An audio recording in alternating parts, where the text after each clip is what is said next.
The new musical, Wicked, playing at the Gershwin Theatre, has worked its way into one of this season's biggest hits. This week we'll give you a very special behind-the-scenes look at this wonderful musical that tells the untold story of the Witches of Oz. Based on Gregory Maguire's best-selling novel, Wicked has a book by Winnie Holzman and a score by Academy Award winner Stephen Schwartz. Two good friends, two best friends, sharing one wonderful one star. The wizard will see you now.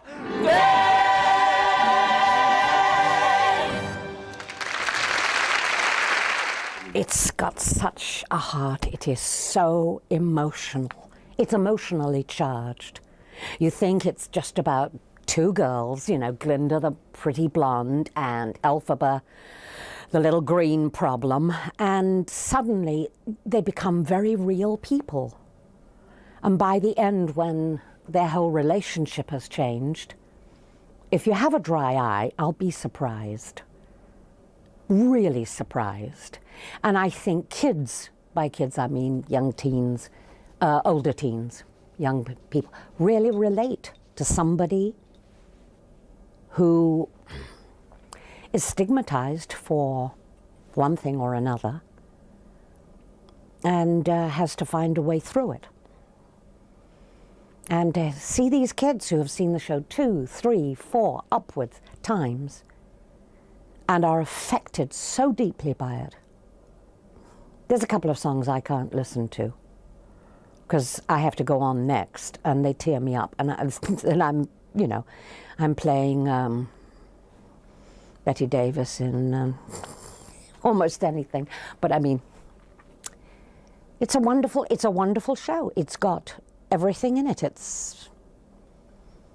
It makes you laugh, it makes you cry, makes you feel. I think that's the bottom line, is you come in and you are forced, not forced in a bad way, but you are forced to confront your own feelings and to feel along with these people. or did you? You listen to me, Missy. You may have fooled the rest of Oz with this anti-good routine. I know better. You wanted this since the beginning. Now you're getting what you wanted, so just smile and wave. And shut up! Creating Madame Morrible wasn't easy. To take something off the written page, but know that it's been changed, because the musical is not the book exactly, the book of the book. The book that Gregory Maguire wrote is not exactly 100% the book that Winnie Holzman has produced. So it's not an easy character. I didn't want her to just be one-faceted. I didn't want her to be just an evil old cow in gorgeous costumes. I wanted her to really fool the audience as much as possible. For them to go, oh, she's horrible. No, she isn't. She's adorable. Look at, and so the creation did not come easily, but it came. This one was modelled after a Klimt painting, so we call it verklimpt. I would take this in from All right. But just the intricate detail. Oh, When you look at the bead. I'm sure this is code for if you're close enough to read this off. Don't you yes, think? Yeah. Yes. Looks like hieroglyphics. It is almost. hieroglyphics. Yeah. But it's hieroglyphics for bugger off.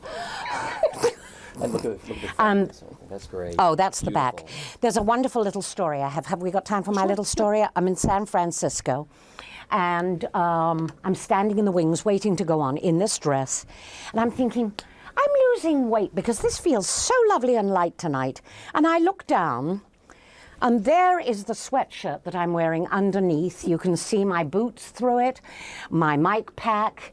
You can actually see my hand through it now. We had forgotten to put my slip on, and there is just no time. So I took this very long train and I wrapped it round me like a toga, and I played the whole thing rather sort of sheepishly, wearing a green chiffon toga. But talk about quick. How about that? That's perfect. Yeah? Now let's see this one next. That's beautiful. This is the coat too. Oh my God. This is called Polly Wants a Cracker. I love that you've named them. Oh, yeah, well, there you go. This is curled ostrich. Who wouldn't want to wear all of this? Can you see the sleeves with a huge cuffs? I get quite a reception in this. Look at the workmanship. I mean, have you ever seen anything so bloody good? Look at underneath the collar that you don't see. Breathtaking. That's what you don't see. I worship Susan Hilferty. I think she is just brilliant. This really doesn't show up. It's got a huge bustle that comes out of the back. No, don't look at the hole. That's not attractive. I'll just spread the whole thing so that you can see it. Isn't that wonderful? I play Nessarose, who is Elphaba's crippled sister, who in the book has no arms, but for our purposes, I have arms, thank God, because I would probably die backstage. She is the younger sister of Elphaba. They go to school together. Elphaba's sort of in charge of her.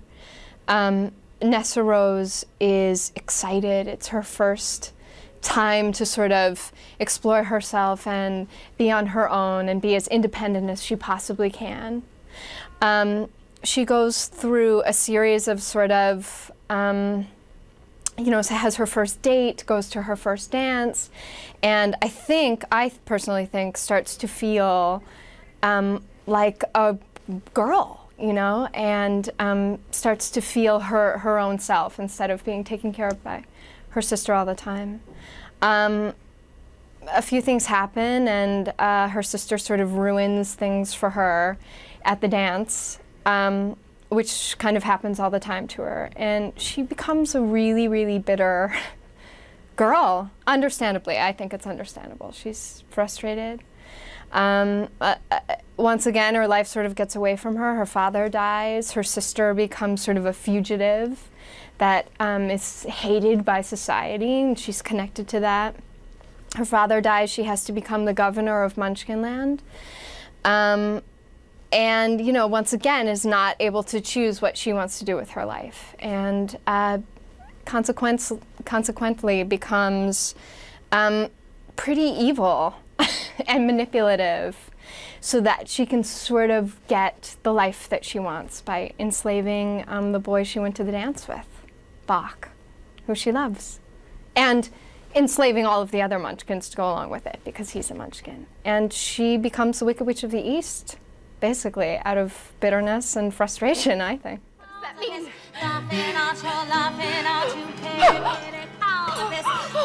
Oh, my shoes! It feels like they're on fire!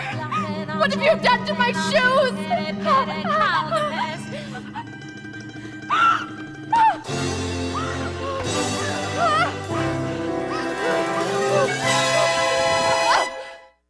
I looked at drawings, the original drawings of the Wizard, and read all kinds of early history about Frank Baum, but what he had in mind and how it was about populism.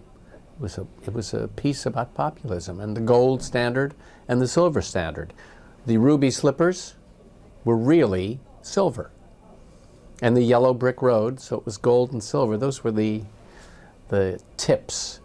And then I read the book Wicked, and I didn't look at the movie. I didn't want to even remember that. I mean, who could forget Judy Garland? But I never had a very specific, strong feeling about Frank Morgan. Just never, he was not my favorite character. And in order to play it, he had to become my favorite character. But it must be great when you create. I love the idea of, go ahead. Go ahead. No, I love the idea of the secret in this production that's not in the movie. That sort of pushed me over the edge. That's kind of was my clue into the character, was about his wanting to be the father of everyone in Oz and to take care of them. And he thought he was.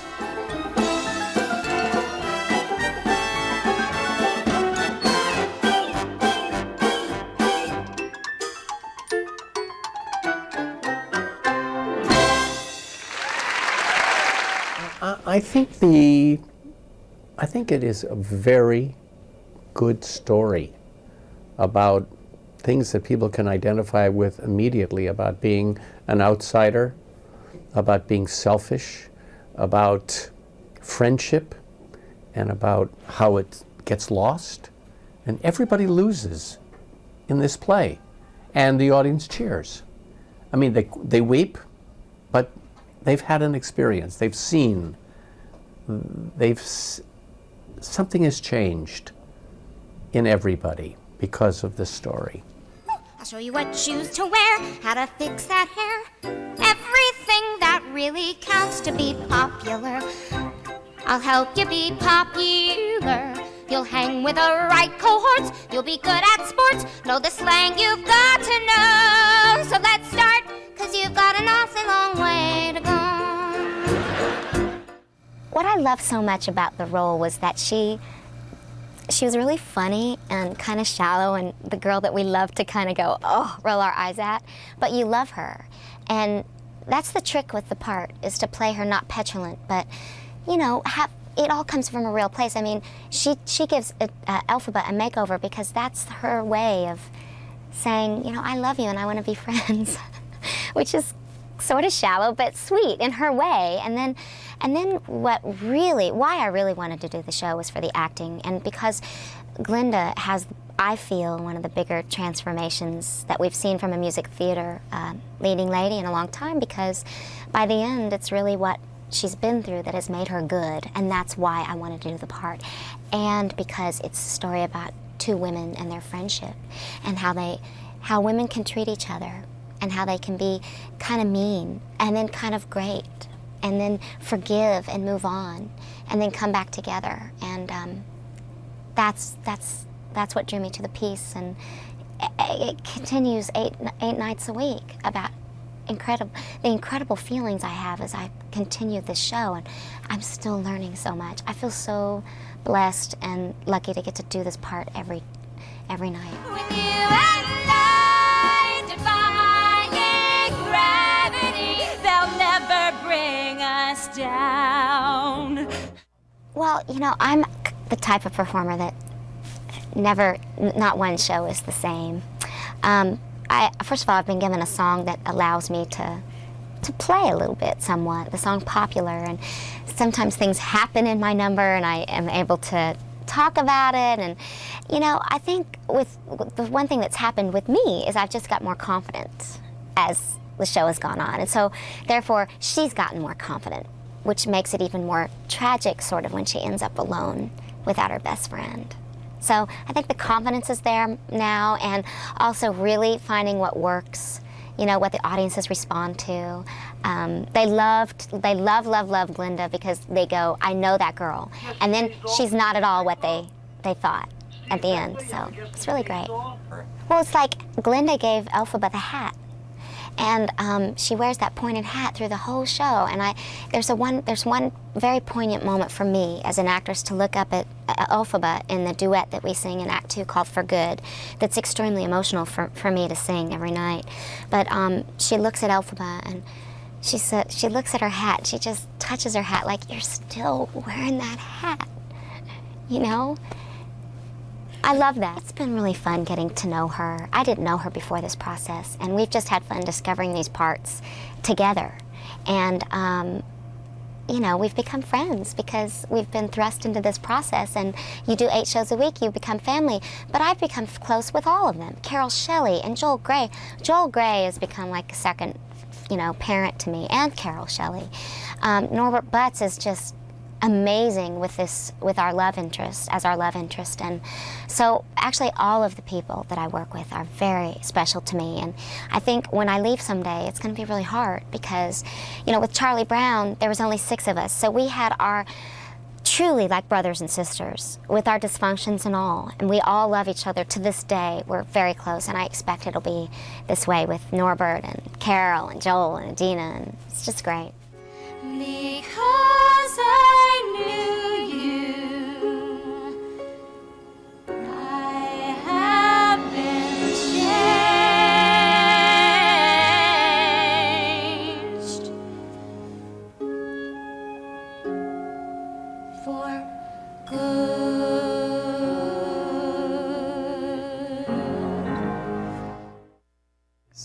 I think it's the story. I think the show holds up. I think that it's characters that we all know, like you said, but then you discover like how the Tin Man becomes tin, why the lion is the way he is. So automatically walk in and we have an advantage because people know the characters already that we're going to talk about, and how we're going to change, and what's going to evolve, and how you know, Alphabet becomes green, and it's just, and that they were friends. You know, it's so Americana. But even somebody from China that came to our show that didn't speak English came backstage to meet Joel and was crying and was moved by the piece. So to me, that says it's one of those shows that it makes people really, they're surprised at how moving it is.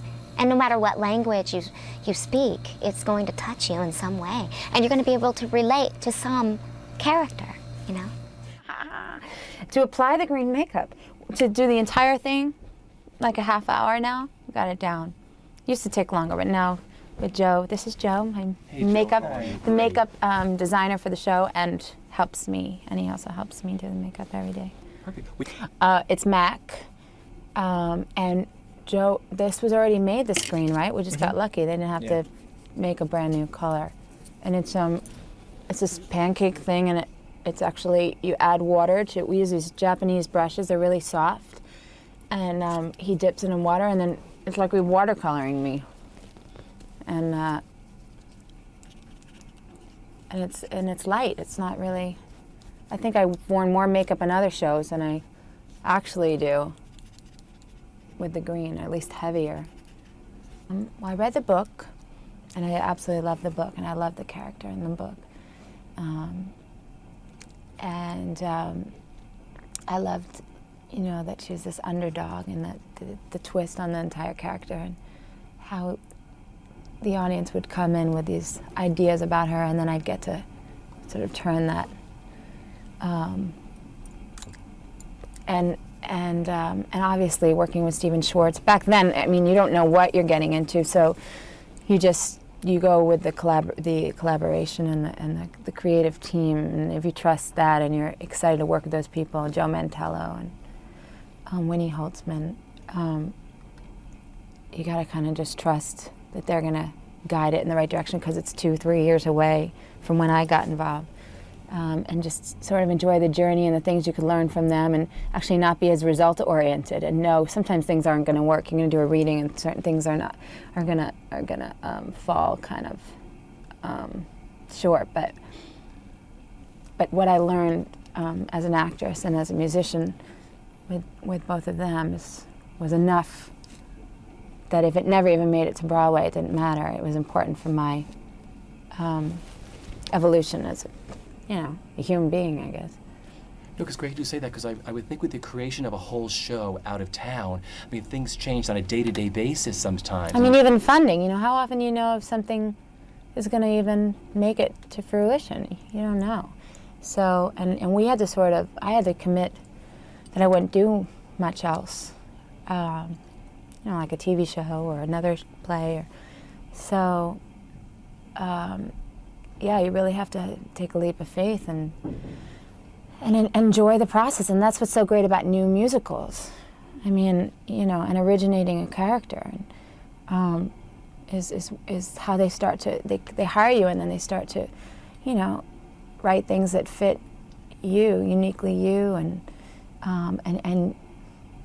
then I would take from them, and then to be at this point and look back and see that this is a woman that we created together, obviously with the inspiration of Gregory Maguire's character and the inspiration of the Wicked Witch of the West from the movie, and Margaret Hamilton, and then sort of what Idina was going to make of that. It was all really exciting, and like I said, if it didn't make it to this, I would have still been a better artist, I think, having had the experience.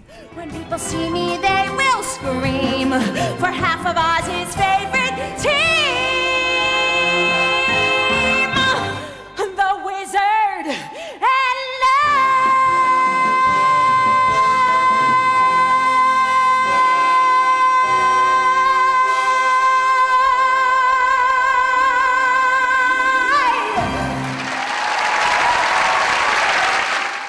thought about the success of the show and sort of count my lucky stars every day, because it is rare, especially an original musical.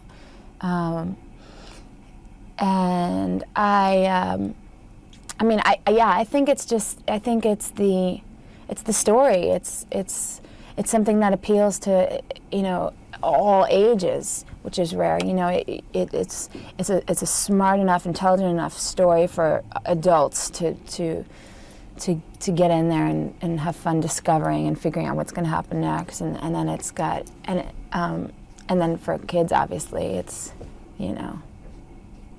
that's evident. But it's an intimate story within a spectacle. So it has everything that everyone goes to a musical to see. And Everyone deserves a chance to fly, and if I'm flying solo, at least I'm flying free.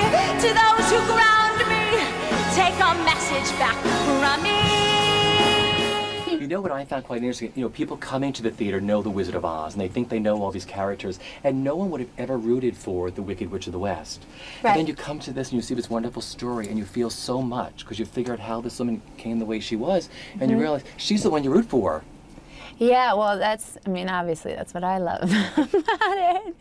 And that was difficult to create and to work on as far as the book goes. There was a tender balance as to, trying to make her real and have quote warts and spunkiness and not always be so nice, because I think they were worried that if they made her, she wasn't likable, then obviously we had nowhere to go. On the other hand, how we have to make her real and have these levels. So we'd play with how much of a sense of humor does she have, how honest can she be when she's younger, how angry can she get before she gets angry, and all that kind of stuff. I was wondering when you really feel that Elphaba's sort of evolved before you do a performance. It's gone through some different, I have different choice. It used to be putting on the green, but now you sort of become immune to that. So I think sometimes putting on that cap and the boots are flat. Everybody has these great, high-heeled shoes, and they all look really fierce, and I have these kind of, the way it makes me walk, I feel kind of dumpy and nerdy, and the little cap and the glasses help me for the beginning of the show. I think the wig. The wig is the big. The makeup comes first, then the wig, then the eyebrows, and then I have a little break to warm up physically, to get ready in the body. And then Al comes in and does my mustache, and then there's no turning back. I get into this bubble and I go up by myself up into the rafters of the theater, and I have about 5 minutes usually by myself, and I'm up there and I'm thinking about Glinda, and I'm thinking about what's just happened to her. What's just happened, because in the opening scene for me as the actress, it's hard because she has to be very presentational and happy, but she's heartbroken. So it's playing two things at the same time, and that gives me the time to really think about it. And the minute I hear the orchestra play that first note, and I see down below me, I can actually see down the people dancing and cheering for Elphaba's death. I actually feel I have to go tell these people what's going on. I have a very quick costume change out of that into our first shiz scene, and I'm usually kind of chatty backstage, but during that change I don't talk at all, and I'm putting my braces on and sort of, and I'm not really all that method, but I do find that I'm pretty quiet in those 30 seconds or 40 seconds, and I get into the wheelchair and it's sort of there. So I guess the costume change, I would say. I'll tell you what she is. She's the two dark sort of commas I do under my nose, which point my nose and give me a slight animal look. And that's when I know that Morrible has arrived.